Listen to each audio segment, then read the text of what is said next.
Good afternoon, everyone. We are now joined by winning team West Texas A&M coming back from an 11-point deficit to defeat Eastern New Mexico 68-67. To our left, we have junior guard Lexi Hightower. To our middle, head coach Kristen Matillo. And to the right, junior guard Megan Gamble. We'll start things off from opening comments with Coach Matillo, and then we'll open it up for questions. Well, we talked about in the locker room, half scripture, half saying the race is not given to the swift or the strong, but to the one that endures to the end.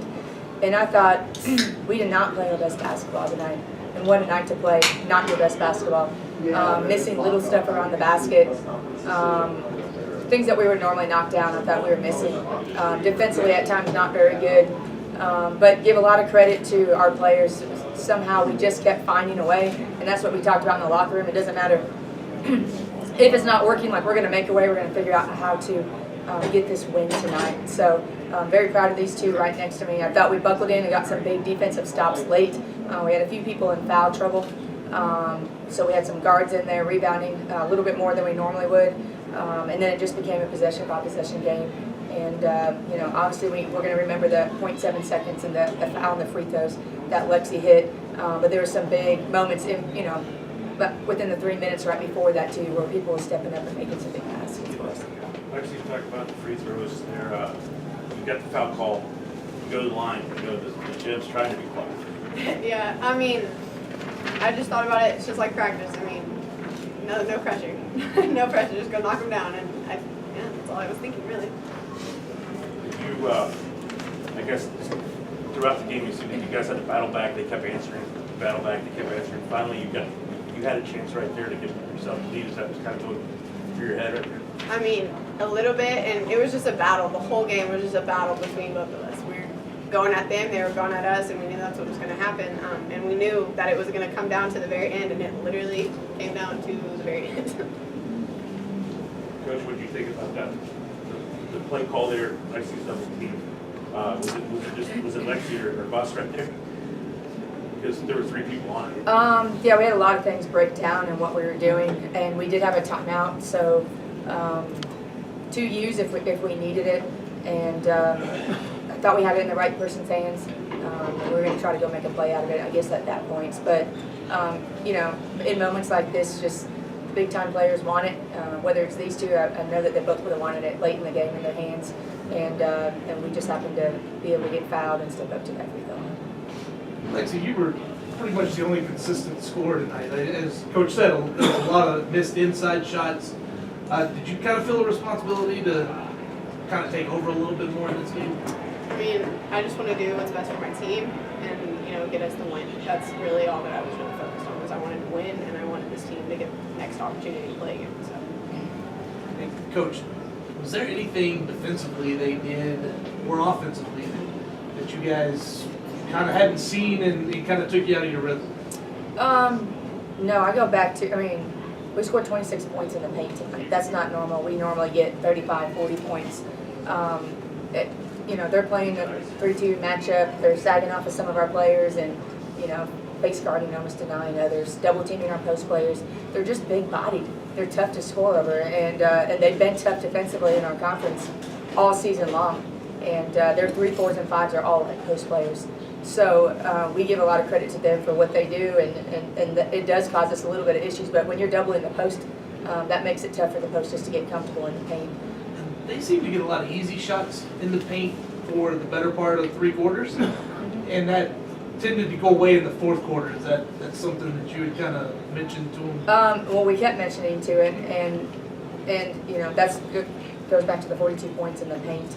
Triana Clay and some of their bigs got some looks. We were not doing a good job communicating, I did not think, defensively.